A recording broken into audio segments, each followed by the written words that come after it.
Confianza y garantía en tu descanso. En Maggi Equipamientos cuidamos tu sueño con productos de calidad comprobada. Somier Línea Black, 2 plazas, resortes Pocket de alta resistencia, 18.990 pesos. Somier D60, ortopédico, 100% espuma certificada, 22.990 pesos. Comprá seguro con la confianza de años de experiencia y la garantía Maggi. Sarandí 1032, en el centro de Maldonado. Presenta este espacio Maggi, en Sarandí y Doctor Ide, a pasitos de la peatonal, con su completa línea de equipamiento para el hogar.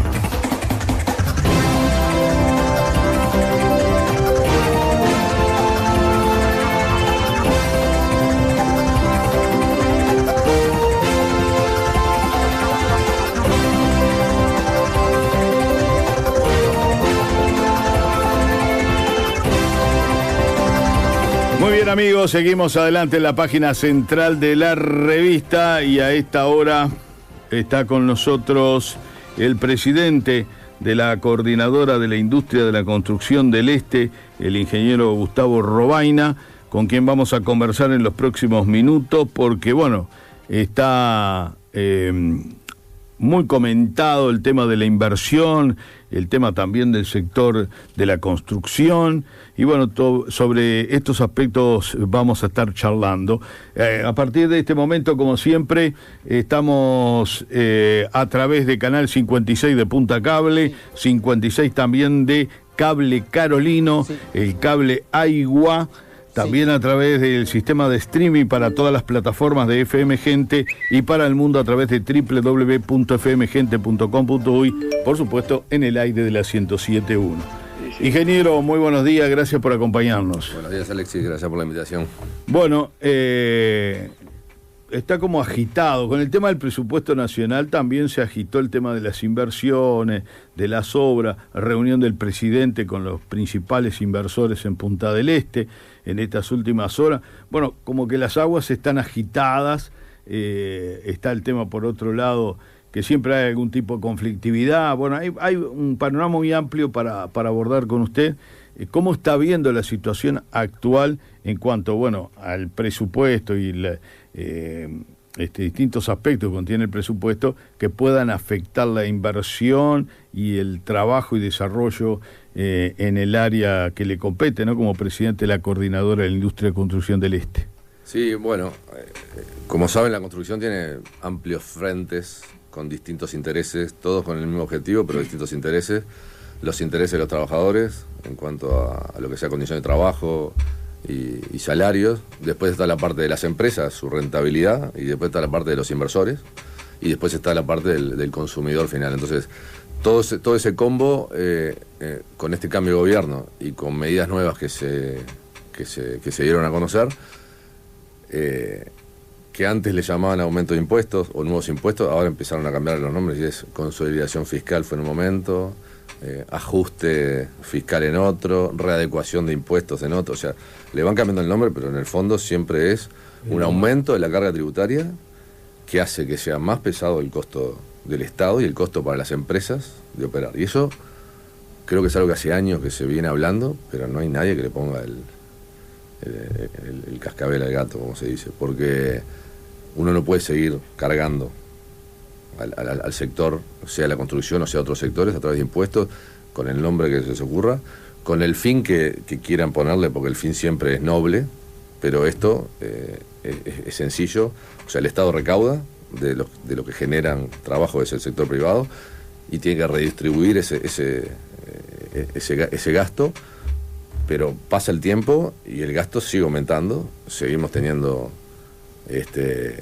en relación, no es fácil comparar, no es lineal comparar los números de este país con otros países, pero sí hay que tener ratios, porque en el fondo la competitividad a nivel nacional es la misma que la internacional, sea para una empresa constructora o sea para un inversor.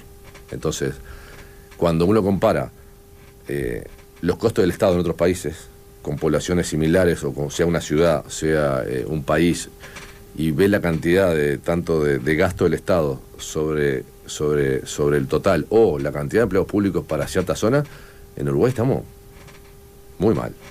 O sea, muy mal. Tenemos mucho, a veces 2 o 3 veces más de empleados públicos en otro lugar del mundo. Entonces eso, el Estado lo tiene que pagar. Claro, entonces, de algún lugar tiene que salir. De algún lugar tiene que salir. Claro. Entonces las empresas empiezan todos los inversores empiezan a apretar, las empresas empiezan a apretar, y el resultado de eso es malo. Entonces, si no hay una visión a largo plazo de ver cómo se controla eso, y no lo estamos viendo sinceramente, a lo largo de los años ha ido aumentando, y tú miras los números de los últimos 20 años y el gasto del Estado es cada vez mayor. Entonces la aportación que hace la empresa es enorme, y los controles son mayores y las limitaciones son mayores. Entonces se empieza a poner un poquito más tenso el ambiente. Por eso mismo hubo una reunión entre algunos los desarrolladores más importantes acá del departamento con presidencia, para ver cuáles son las reglas de juego, porque las reglas de juego tienen que estar claras, porque como hablábamos hace un rato, una inversión lleva mucho tiempo en la construcción.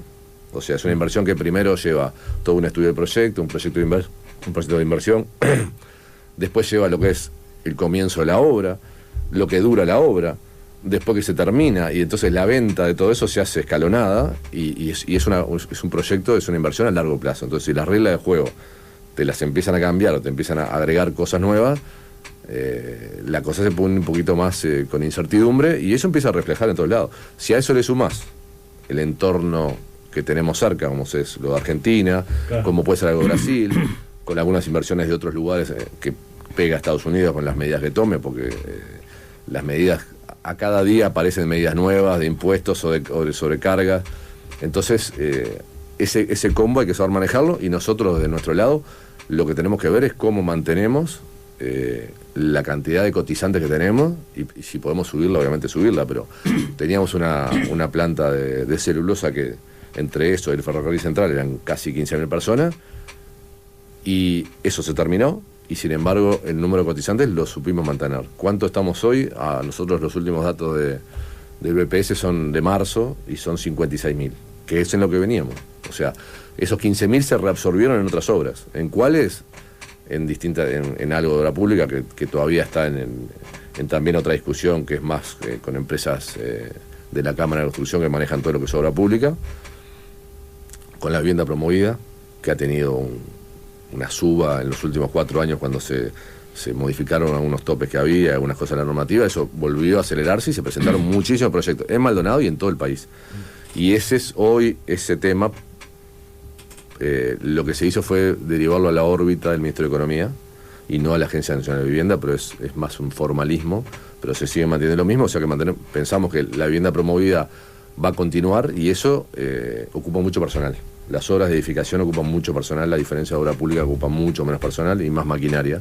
Aunque manejan números más grandes la obra pública, la parte de edificación es la que absorbe la mayor cantidad de gente. Y lo que están haciendo es resonificar algunas zonas, por ejemplo Montevideo, que están estudiando hacia qué zonas se puede mover esas exoneraciones de la vivienda promovida, que son muy interesantes, ¿no? Justamente, ingeniero, con respecto a el atraso cambiario, por decirlo de alguna manera, por ejemplo,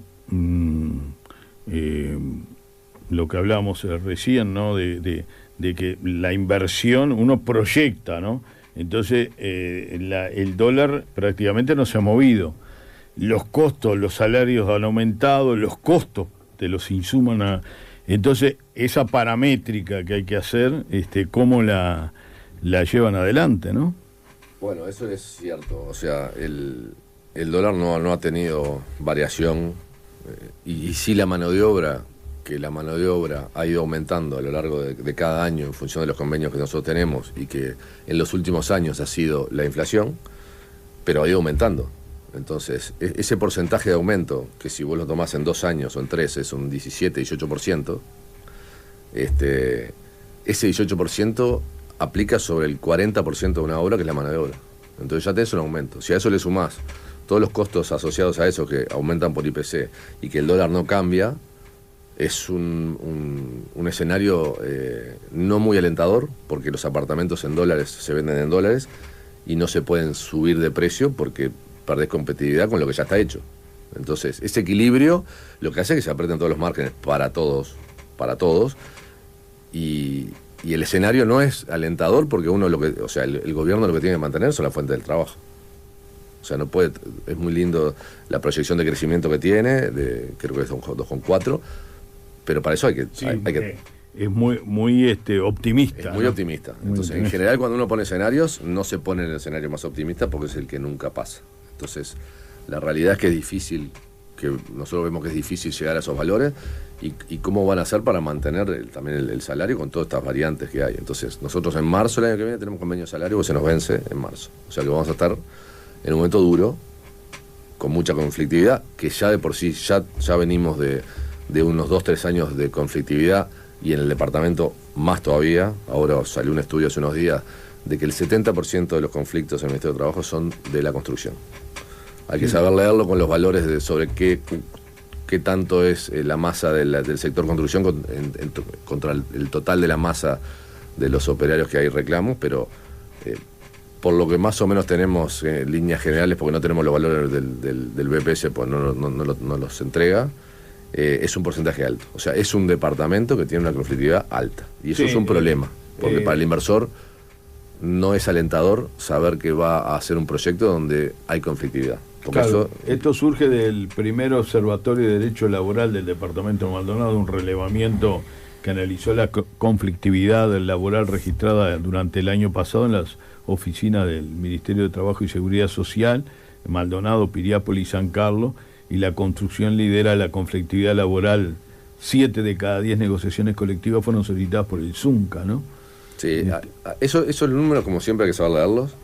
Está pasando algo similar con el tema de siniestros y accidentes que ha habido en la construcción en los últimos meses, en el último año, que es muy llamativo, pero hay que empezar a ver los números y analizarlo. Este tema de la conflictividad hay que también saber analizarlo, y hay que ver, es muy lindo, el 7 de cada 10 es la construcción, pero hay que ver por qué, cuáles son esos reclamos. Son reclamos por salario, son reclamos por condiciones de trabajo, son reclamos por informalidad.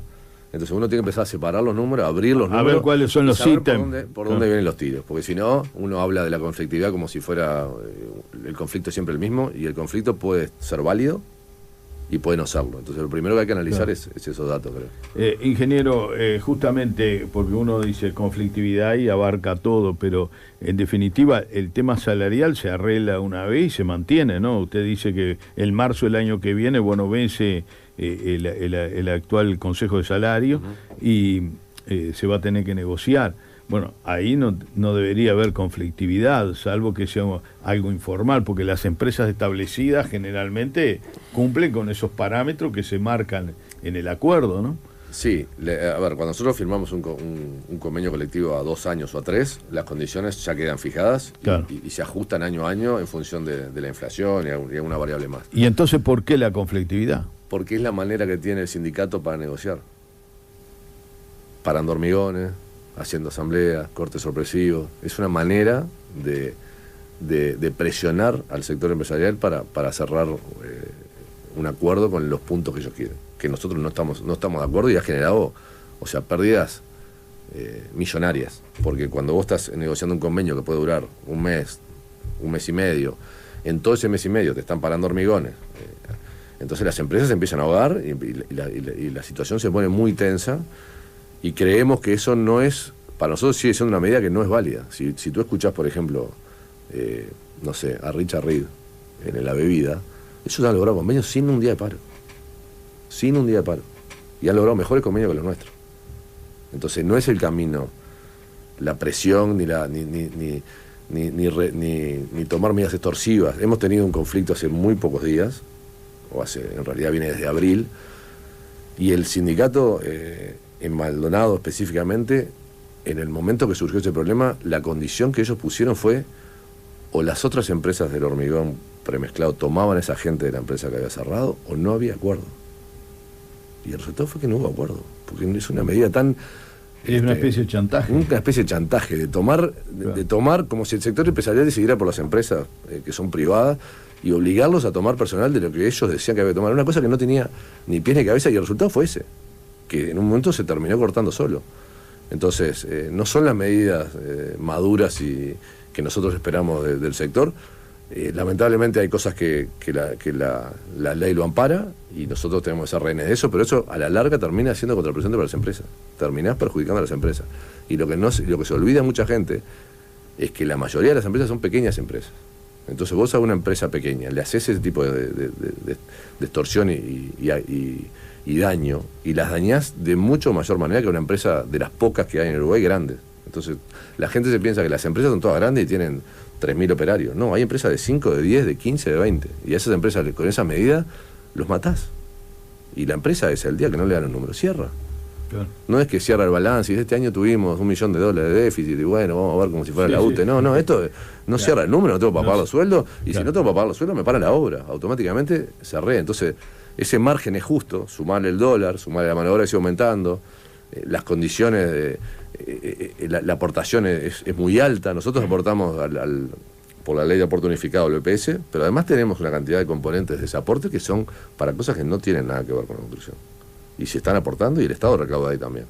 Entonces es un sector que mueve mucho, porque los porcentajes del PIB andan en el torno del 9% del PIB y la construcción, pero hay que cuidarlo.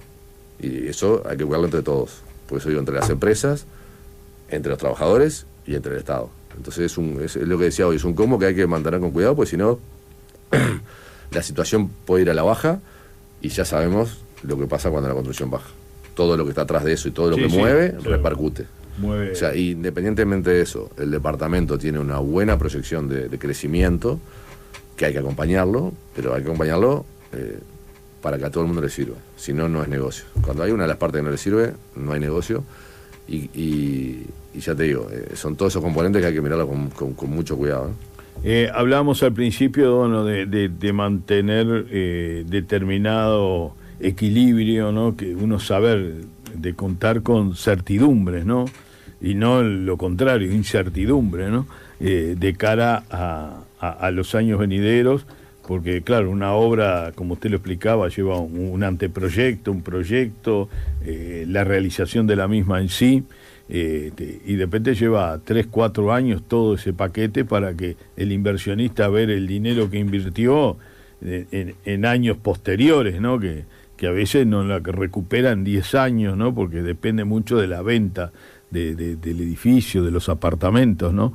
Y frente a esta situación y a lo que hablamos hoy al principio, reitero, hay algunos inversionistas o desarrollistas que estén observando, que puedan decir, bueno, voy a parar la máquina, voy a esperar a ver cómo se dilucida este gobierno, qué es las medidas que aplica, las que no aplica, que me den tranquilidad o no, o me voy o me quedo. Sí, eso ha pasado. Hay algunos proyectos que están en stand-by, porque están esperando las condiciones, a ver qué es lo que va a pasar, tanto lo que puede pasar en Argentina, lo que está pasando acá, con el tema de la tributación y toda la adecuación de impuestos, claro, que han aparecido, y es real. O sea, es real, eso ha pasado y hay inversores que están en algunos proyectos en stand-by esperando a ver cuáles son las condiciones. Está todo el tema del proyecto de Comap. Lo que resulta interesante, que uno tiene que tratar de ver también, es que cuando esa línea de proyectos de Comap o de ANB, que son... Vamos a recordar que es la comisión donde... La comisión de aplicación, que son, para ciertos proyectos, tienen exoneraciones fiscales, como puede ser el IVA, el pago de renta. En la vivienda promovida no se cobra IRPF por 10 años a los que compran, también el IVA se paga en certificados. Lo de la Comap tiene las exoneraciones de los impuestos de importación para materiales que no son no competitivos. O sea, lo que se haga en el exterior, que acá no se produce, tiene las exoneraciones. Entonces todo eso, lo que está haciendo es bajar la carga. Entonces, como eso se hizo como algo puntual para reflotar ciertos sectores, llega un momento donde sin eso no es viable. Entonces ya en realidad no estás haciendo algo puntual. La realidad te está demostrando que si no tomás esas medidas, la cosa no funciona. Pero también hay que cuidar lo que yo digo, las empresas que tienen inversiones más chicas, que no tienen esas exoneraciones y les cuesta lo mismo o más que a proyectos de grandes dimensiones. Entonces, al no estar claro todo eso, y además ha pasado que la realidad es que todos los proyectos de la Comap demoran. tienen un atraso, los distintos gobiernos han dicho que sí, que no tienen la capacidad, la cantidad de gente suficiente para poder acelerar esos procesos, que lo van a tratar de acelerar, pero la realidad es que además demora. Entonces, cuando la obra empezó a girar la rueda, y si el proyecto te demora, las exoneraciones te demoran, eso implica costos asociados a la obra que son fatales, porque todo lo que podías ahorrar a través de todas esas medidas las terminas perdiendo por el tiempo que te implica que no tenés una aprobación, que no podés hacer una importación, porque las importaciones demoran. Si a eso le sumás, por ejemplo, que vos vas a importar algo de material de cualquier parte del mundo y resulta que los barcos no paran en Montevideo, hay empresas transportistas varias que en un comunicado del 6 de agosto no paran más en Montevideo por los altos costos, por los conflictos que tienen, por la demora en la descarga, y van a parar a Buenos Aires. O sea, lo que viene a Brasil para en Santos y iba a ir a Montevideo, ahora se va a Buenos Aires. Y de Buenos Aires a ver en qué momento te lo traen. Entonces todo eso también es incertidumbre, es tiempo. Nos ha pasado, empresas nos han comentado que tenían una carga de material, no sé, te puedo decir, puertas y placares de un edificio, que les llegaba el 7 de septiembre. Después está demorado el 9, después el 21, y después llega el 15 del otro mes a Buenos Aires. ¿Y cuándo llega la obra? No sabemos decirte, no te podemos hacer certeza. Y ese problema del puerto es un problema que afecta a toda la conectividad y toda la descarga. Sí. O sea, no es un tema menor. Y eso es un tema que el tema del puerto nos afecta a nosotros. Que alguien podría pensar, ¿y ustedes qué tienen que ver con el puerto? Y bueno, ahí tenés el resultado. Claro, ahí está la Vos tenés una obra con 150 personas esperando una cantidad de material para seguir trabajando y te dicen que ese material demora 2 meses más. ¿Qué haces? Sí. Le decís a la gente que espere 2 meses, que están llegando a las puertas de los placares y podemos ir avanzando. O sea, entras a redireccionar toda la adecuación de la obra, a veces se terminan comprando materiales acá que a veces no hay, porque no es que lo pueda comprar acá, y la inversión ya no tenía esa rentabilidad porque estoy teniendo costos extras. O sea, es toda una cadena que en la obra, es lo que yo digo, cuando empieza la obra es una rueda que no la podés frenar. Entonces, cuando sumás todo ese combo, hay que mirarlo con un poquito de cuidado, y por eso las alertas, y por eso los inversores, que son los que tienen más claros los números que todos nosotros, en algunos casos están esperando y a ver, algunos se han juntado con presidencia, pero hay otros que no tienen alcance para, por eso están esperando a ver qué es lo que está pasando.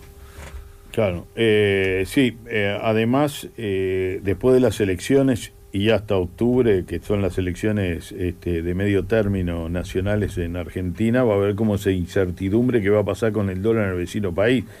Incluso hablé la semana pasada con varios empresarios del sector turístico y también con esa expectativa, esa ansiedad de a ver qué es lo que va a pasar en Argentina. Lo mismo pasa para el sector inversión, inmobiliario, construcción, ¿no?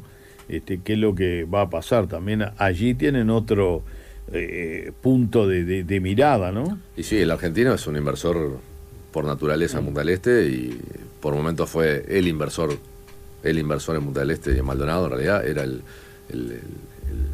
inversor argentino. Después empezó a diversificar, aparecieron inversiones de Brasil, pero sí, lo que pasa en Argentina replica acá, porque con muy poco cambio acá nos mueve para un lado o para el otro. O sea, esa es la realidad, y siempre lo de Argentina lo miramos. Por suerte, creo que en los últimos años se ha logrado no ser tan dependiente de Argentina ante los problemas que tiene, pero sí que lo miramos con mucho cuidado, y los inversores van y vienen.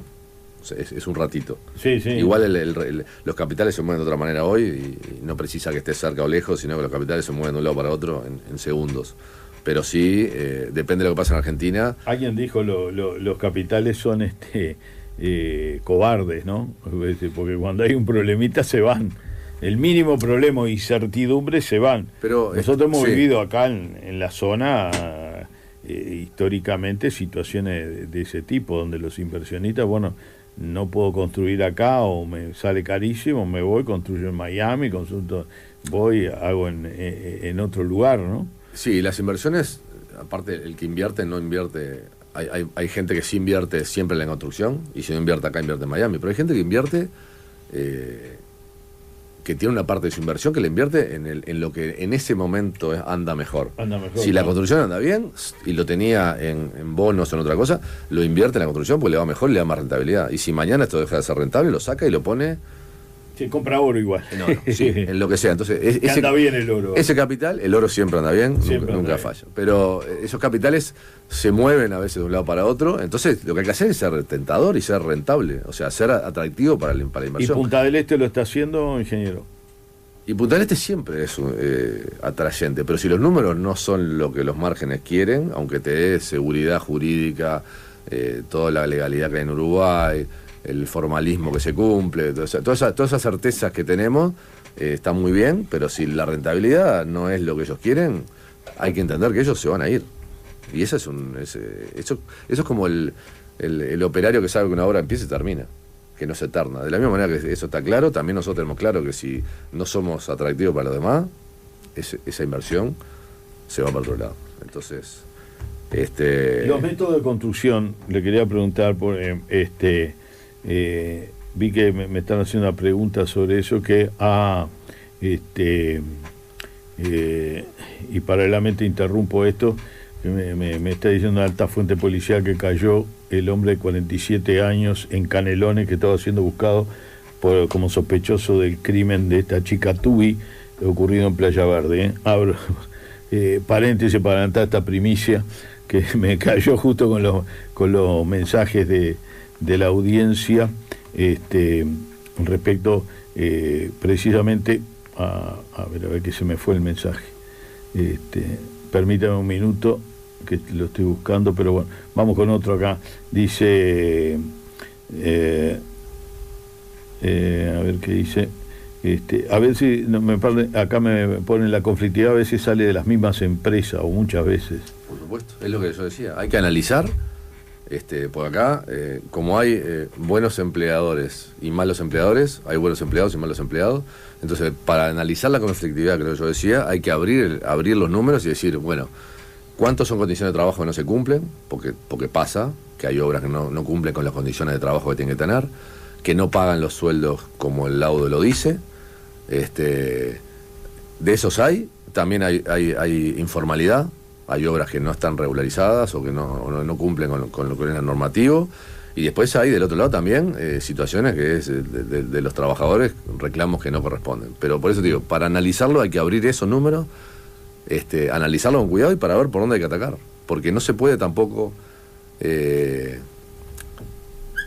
como se está reclamando ahora de que no hay, capaz que no hay cuerpo inspectivo, la cantidad de inspectores del ministerio. Pero esto es como los semáforos. O sea, es como los accidentes en el tránsito. Si queremos que haya un semáforo en cada esquina y un policía mirando en cada esquina, no lo vamos a llevar nunca. No es el camino. El camino tiene que ir por otro lado. El camino es porque el que va manejando tiene que saber que si hay un cartel de sea el paso, que si hay un cartel de pare o si hay un semáforo, tiene que respetarlo. Y de ahí nace el otro. Y lo otro es controles que siempre hay. Pero no podés llegar a un control extremo, como están pretendiendo en algunos casos, de que poco más que tiene que haber un inspector en cada obra, que no lo va a haber. Porque ya de por sí el gasto del Estado no se solventa y encima lo va a aumentar. Entonces lo que hay que hacer es ver por dónde vienen esos problemas y atacarlos. Pero para atacarlos y para atacar la informalidad y que las empresas cumplan con lo que tienen que cumplir, también hay que ser lo que yo digo, que el negocio sirva. Porque a veces muchas de esas cosas terminan siendo porque la cosa se empezó a desmadrar y termina mal. Por eso, lo mismo los accidentes. El último año ha tenido, lamentablemente, muchísimos accidentes fatales. Y lo que nosotros, por lo menos, hubo alguna reunión en Montevideo con las autoridades, con el ministro, de hacer una especie de... Hay mucho menos, digamos que hay mucho menos prácticamente. ¿De accidentes? Sí. No, los últimos 6 meses ha sido tremendo. La verdad ha sido algo que hacía tiempo. En todo el sector, claro. En toda la construcción. En toda la construcción, sobre todo ha habido muchos en el interior, no Maldonado. No, sí, Maldonado. En el interior, en yo me refería a Maldonado. En Montevideo, en distintos tipos de obras. Entonces lo que hubo fue una campaña de concientización para la gente de lo que son los accidentes y todo lo que puede acarrear, que eso está muy bien, porque primero hay que mentalizarse que tenemos un problema y hay que atacarlo. Pero lo otro es bajar a tierra. Los accidentes son gente de qué edad, gente que tiene 20 años, que no tiene experiencia en la construcción, o gente que tiene 50, 45, 50, 55, que ya hace 25 años que trabaja en la construcción. Entonces hay que empezar a analizar todos esos datos, que es lo que estamos haciendo ahora, y ver para dónde atacamos, porque yo no puedo ir a buscar centralizar el problema en el cuerpo inspectivo, o si el ministerio no controla, eso tiene que ir por otro lado. La ley está clara, como siempre, lo que hay que hacer es hacerla cumplir, y ese trabajo va a llevar para mí tiempo, pero es un debe que la industria tiene con el tema de los accidentes, ¿no? Ingeniero, se nos ha ido el tiempo, tengo cantidad de mensajes, pero hay uno, el que le iba a formular anteriormente, que interrumpí con esa noticia y después me fueron cayendo otro mensaje y había quedado para abajo, que tiene que ver con los sistemas de construcción, que ahora hay nuevos sistemas, me dicen acá, y que eso va generando menos puestos de trabajo, que hay mucho menos personal para ahora edificar. Eso es, los métodos constructivos que hoy hay acá no son nuevos, pueden ser nuevos para Uruguay, pero existen en toda la vida y existen en otros lugares del mundo. Todo. ¿Por qué surgen? Porque el otro no deja de funcionar. No surgen porque a alguien se le ocurrió hacer una casa de steel frame y antes la hacía de material. ¿Por qué la hace de steel frame? Porque lleva menos tiempo, porque lleva menos cargas sociales y en el final es un costo menor. La calidad no es la misma, pero es una vivienda y sirve. Y si surge eso y tiene crecimiento, como tiene la casa de wood frame, que son estructuras de madera, con las mismas terminaciones afuera que las casas de steel frame, o que una casa tradicional, también están surgiendo. Hay muchísimos barrios privados y muchas zonas que están trabajando con esas casas, y también casas de steel frame, muchos están funcionando, y funcionan por eso, porque lo otro es extremadamente caro. ¿Por qué? Porque la mano de obra es cara, los aportes son caros, la carga tributaria es cara. Entonces el mercado te va llevando solo para donde más le sirve. Entonces los sistemas esos son buenos y el tiempo de obra se achica, porque es verdad que se achica porque son métodos más industrializados, sí. Y la mano de obra es menor, por supuesto, pero es lo que genera un ahorro en los costos. Genera un ahorro en los costos y dura menos y lleva menos gente. Hay edificios, por ejemplo, que no hay manera de steel frame y eso no funciona, y se hace de la manera tradicional, pero todos esos sistemas en otros lados del mundo... Ahí me estoy viendo que me están poniendo paredes enteras en cemento que vienen pronto. También, o sea, todo lo que sea... ¿Qué pasa? ¿A ti te ha pasado de que querés comprar un espejo para el baño y llamás al vidriero de toda la vida y le pedís el espejo a medida? Entonces él tiene que venir, replantear el espejo. ¿Cuánto te sale? No sé, 5.000 pesos. Todo ese espejo, ¿no? Y vas al supermercado y hay espejos de 1x2 que vale 890. Eso, o sea, es bien sencillo. La industrialización tiene un costo asociado. En todas partes del mundo se serializa mucho más. Acá nos acostumbramos por años y por los costos que no eran tan grandes de hacer toda medida. Cuando hacíamos la mesada era de pared a pared. En otro lado del mundo viene un mueble de una medida de 1, 1.10, 1.20, 1.30, 1.40. Y las plantas hacen en cantidades industriales como las puertas. Vos vas a comprar una puerta estándar de medida y vale un precio, y si querés, no, yo la quiero a medida 5 centímetros más grande, vale 3 veces más. Eso mismo es la explicación. Muy bien, tengo cantidad de mensajes, pero ya la verdad transcurrió más del tiempo que teníamos dispuesto para esta entrevista. Le agradecemos muchísimo. Gracias, ingeniero Gustavo Robaina, presidente de la Coordinadora de la Industria de la Construcción del Este.